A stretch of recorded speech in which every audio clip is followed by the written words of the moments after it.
So, I just watched Puppet Master Axis Termination, which is the third and final film in the Puppet Master Axis trilogy, because they made the Littlest Reich after this. So, going into this movie, fuck it, I'll just say it, whatever. It's the worst. It's one of the worst Puppet Master movies out of all of them. And I know that all of the Puppet Master movies are schlocky and silly. They're supposed to be silly, low-budget horror movies. But this one was one of the worst. Like, literally just watching this, I could barely even hold on to watch this. It was so infuriatingly annoying. Like, it literally, in terms of the last couple movies, like Axis of Evil I really liked, and then Axis Rising had some really bad acting, and this franchise is known for that in a lot of ways, but it had a lot of bad acting, and it felt like a porno in terms of like the acting, how these characters talked, how it was filmed, but that made it more fun, the Axis Rising, even though it's bad. But this one was just so unmemorable. It literally does every single thing the other movies have done, but at its worst. And I think this is my least favorite. And Legacy is literally 10 minutes of new footage, and that to me is more watchable. It's shorter. Well, actually, not much. It's probably not by much. Probably like 5 minutes shorter, because I think this is like an hour and like 15 minutes, and I think Legacy is like an hour and 10. So, but the Legacy, even though it's a piece of shit and rips off and takes scenes from every other Puppet Master movie before it, at least you get to see those scenes. At least you get to see that, and I never thought I would say that. I never thought I would have been like, oh, Legacy, is not my least favorite now. This is, because this just, to me, every single thing was so forgettable about it. It was literally, spoiler alert, it starts out, the two main characters from the last movie literally get killed off right then.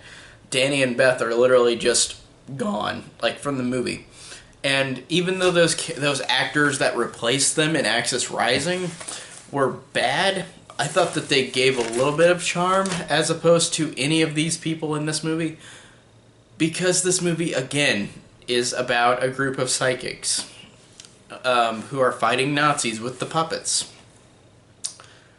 And it's just so unmemorable. Like, it literally does everything that's been done in this franchise before, but at its absolute worst. Like, it just doesn't give anything that, to me, made me even think anything about this movie. Like, it was so bad in a way that it made Legacy look good, because Legacy at least copied or used scenes from more entertaining Puppet Master movies, even though it's a complete ripoff of a movie. It's not really a movie, Legacy, but it's more watchable than this one.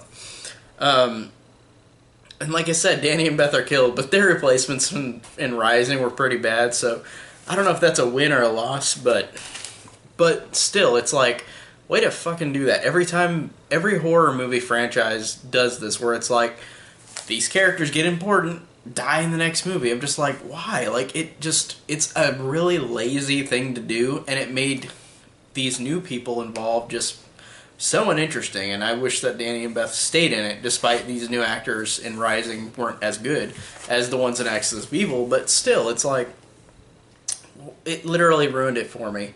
That opening scene, I was like, well, thank you for that. Just kill off these characters and give even more boring characters.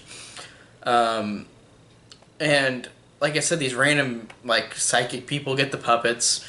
And, like, it's fighting them against the Nazis again. And this midget guy, and I don't mean to take offense saying this midget guy, but this short guy, he's a psychic, so he can sense where these puppets are at, and like, that's how he finds them. And all these psychics group together to fight against the Nazis, but the plot is the same as a lot of these movies, where it's just way worse, and these characters are the most boring and useless characters, I think, in the whole franchise. Everyone is awful, and it's just, watching it, I'm not gonna lie to you. There was a lot of moments in the movie where I was not even looking at the screen, barely even paying attention, because this just was one of the hardest ones to sit through in this franchise. It was definitely the hardest in this franchise to sit through. And the fights were boring because it was just, again, it lost the charm from the other ones. Like, a lot of them are charming and fun, but this one just was not. And, of course, the woman at the end turns on the puppets. Like, she, like, calls them stupid and useless after she got her goal to use these puppets to fight. And then the puppets are like, nope, we're gonna kill you now.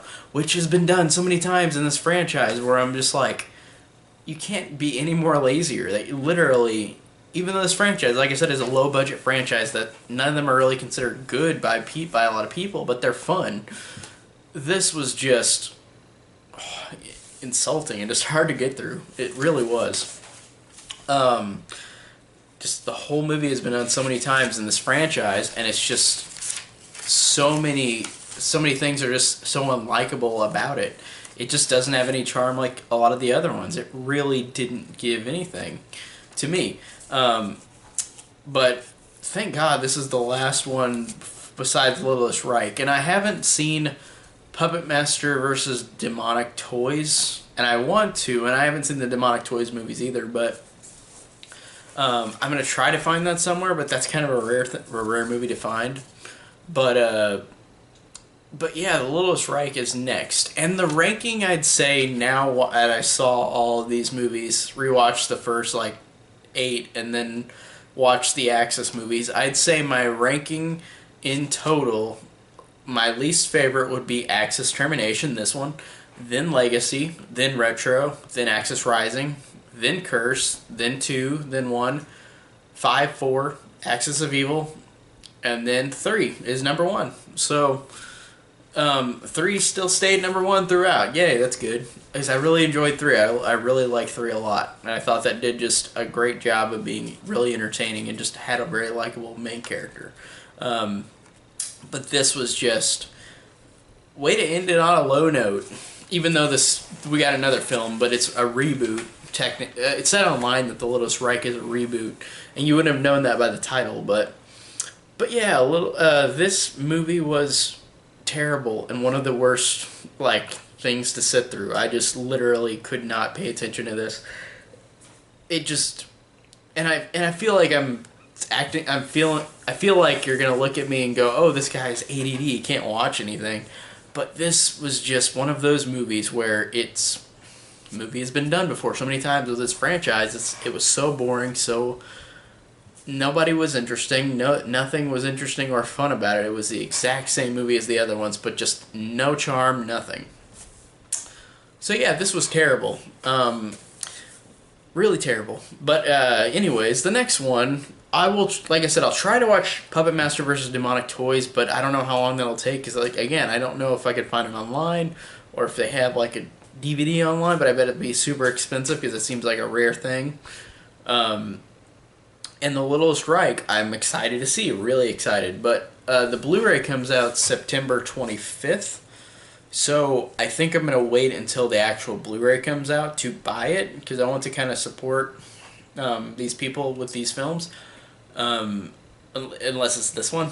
But yeah, I'll talk about Littlest Reich, but it'll take a little bit since it's not really shit on Blu-ray. So even though I can rent it, but I want to own it because that artwork is really cool on the movie. But yeah, this was awful. I couldn't stand this. Terrible. I'm glad that this franchise is finally over with, and not really over with because I've got others to watch, but I gotta wait on those. So next up, I want to talk about some other franchises. So my next franchise will be A Nightmare on Elm Street, which I haven't reviewed yet. So stay tuned for that. Thank you for watching, and I'm excited to talk about Nightmare on Elm Street next.